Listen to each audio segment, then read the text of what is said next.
Hey everybody, so today I wanted to discuss a game, or at least a position of many games, that I see a lot of players play either in a real tournament, a blitz game, or online. And it comes from many Queen's Gambit setups, it comes from a London system, it could even come from random sidelines. But I've seen a lot of players in this position just they become very confused and they don't know how to play it. So I wanted to go over this position and discuss it. So it starts off with d4, d5, bishop f4, bishop f5. It could also come out of a Slav. It could come out of a Queen's Gambit position. It does not have to necessarily come out of a London system. So e3, e6, c4, knight f6, and then knight c3. And now this is going to be a key moment in the game where black is going to play a very natural looking move, c6. And c6 is a very committal move. So basically, as you could see, black locked his f5 bishop from c8, and it can no longer defend b7. White exploits this with queen b3. Now, this position has come up in numerous games. A lot of them had with like Ivanchuk, Gadakamsky, and many other top players. And White has a very good reputation in this setup because it's just very dubious for Black to play. But in any case, Black plays it, and it doesn't really turn out well. So the two main replies to queen b3, which simply attack this weak b7 pawn, is queen b6 and queen c8. So I'm going to go over the first line, which is the most common, and that is queen b6. Now, a normal player who hasn't seen this position will be very tempted to take the queen on b6. He'll say, hey, I'm taking this queen. I'll double the pawns, and I think I should stand better.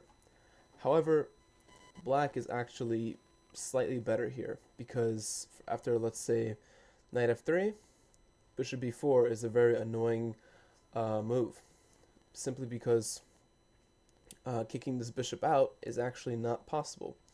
So let's say if I play a3 here, I'm not threatening anything because my rook is simply pinned.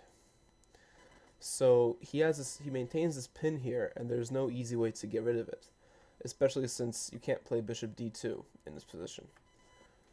So white is just slightly worse there. But anyway, let's go back. Instead of taking the queen, the right move is actually to play c5, which looks very strange because usually you don't want to play c5 in a queen's gambit position. It's just a very strange move. You want to keep the tension and keep it on c4. You want to keep your pawn on c4. However, in this position, c5 is actually a good move. It basically forces black to take the white queen, and then you exchange it off. And now white has a doubled pawn structure on the b file. Now, this might look like a weakness that black could exploit, but actually it's where all of white's play comes from in this position. So white's goal is to basically march this pawn down the board and crash through on the queen side, especially since he played c5 already. So usually a basic tip for any amateur player is the direction in which your pawn structure is facing is the direction you want to play against. So in this case, the direction of the pawn structure is aiming towards the queen side. So we want to play on the queen side. We're not looking for any kind of kingside attack or anything on the king side. We're looking for queenside play. And white's play becomes very clear here. So after, let's say, a move that looks natural, like knight bd7, white could simply develop a piece, knight f3, and black plays a6, which is the most popular move here. Now, you might be wondering why play a6. Well, you simply want to support this pawn on you simply want to support the a pawn. Now, currently, it doesn't look like it, but black isn't a pin. So is white along the a file. But white is the first to exploit this pin. Now, what does a6 do? So a6, it looks like you're weakening the b6 square, which is something that black has to do in this position. On the other hand, it does, however, support, b5, and now a6 is stronger because the b pawn supports it. However, let's say if black plays a normal move besides a6, like a developing move like bishop e7, then white goes for an instant queenside pawn push with b4.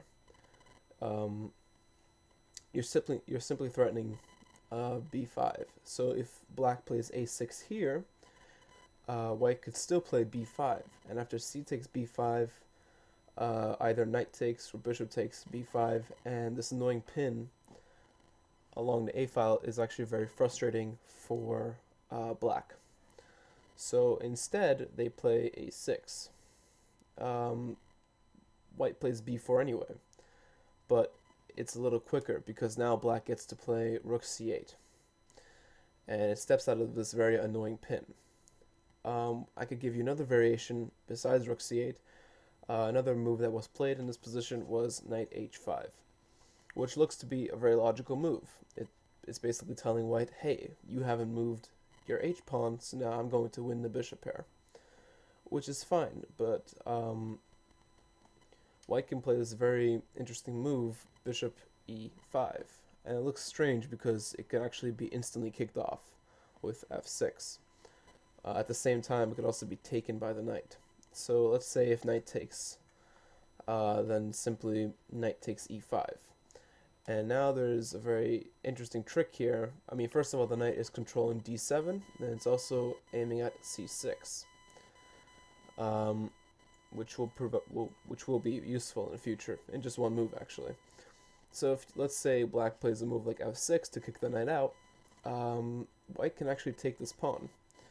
And there's a tactic here. The point is that the knight on h5 has no squares. It's simply a loose piece. Now you might be wondering, well, how the hell does white get his piece back? Well, he plays bishop e2. The knight has no squares, so he has to defend himself with g6. You play g4, you fork the pieces. After bishop takes g4, bishop takes, and now material is even. And there are no imbalances in the position except for white's double pawns on the b file. Now, it looks like as if black should be better because his pawn structure looks a little bit more, a little bit less damaged, like white's. However, white here is much better in very simple terms. White has these b pawns, which are actually an asset to white. They are not a weakness. The plan is to simply march down the b file and exploit these pins.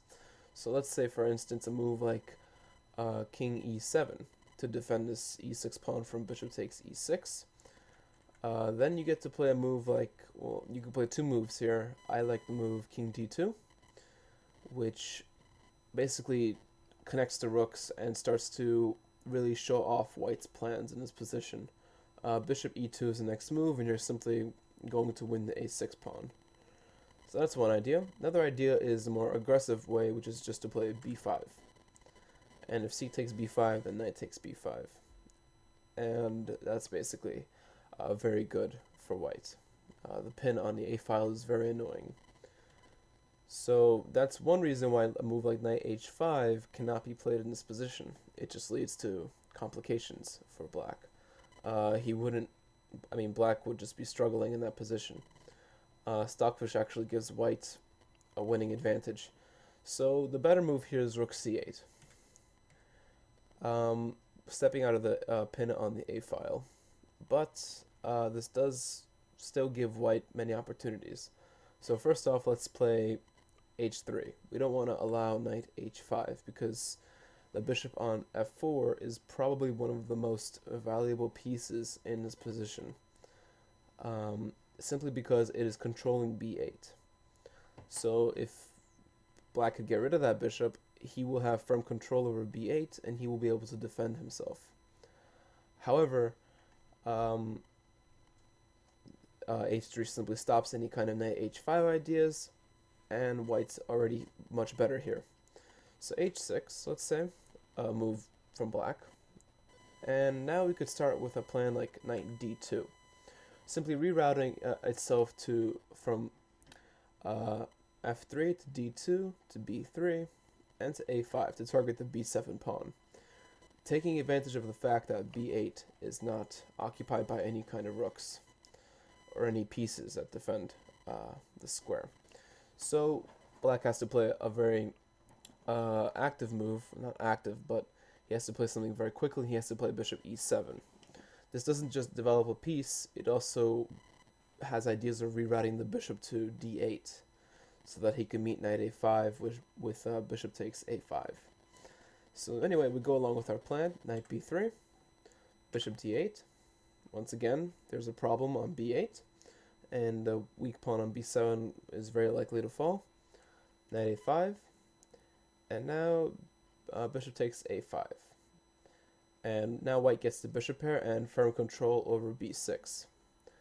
There's a very clear plan here for playing, rook b3 and then simply piling up on the b7 pawn. That pawn's going to fall, and there's simply nothing that black can do about it. Let's go back a move. In this position as well, if you don't play bishop takes a5, you play a move like g5.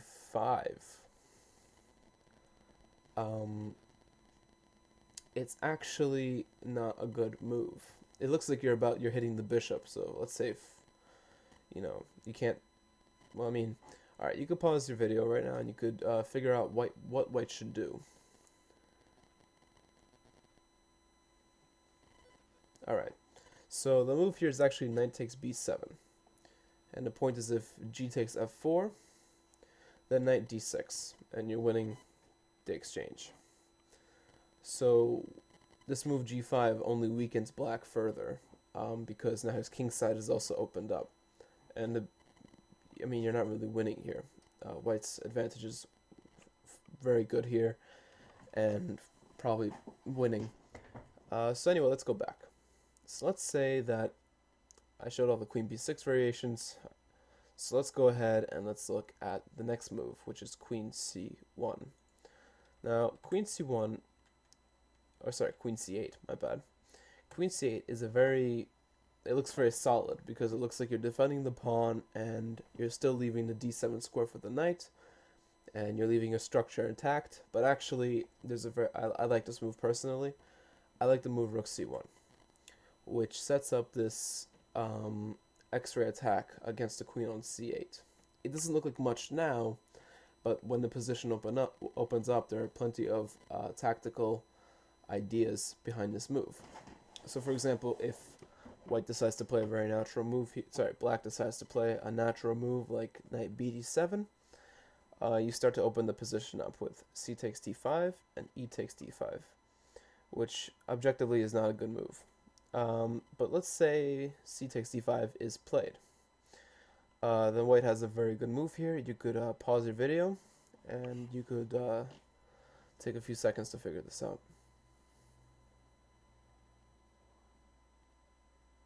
So the move is e4. Now, it's a little subtle, because the idea here is that you want to play the move knight b5, and you want to capture, you want to go into c7.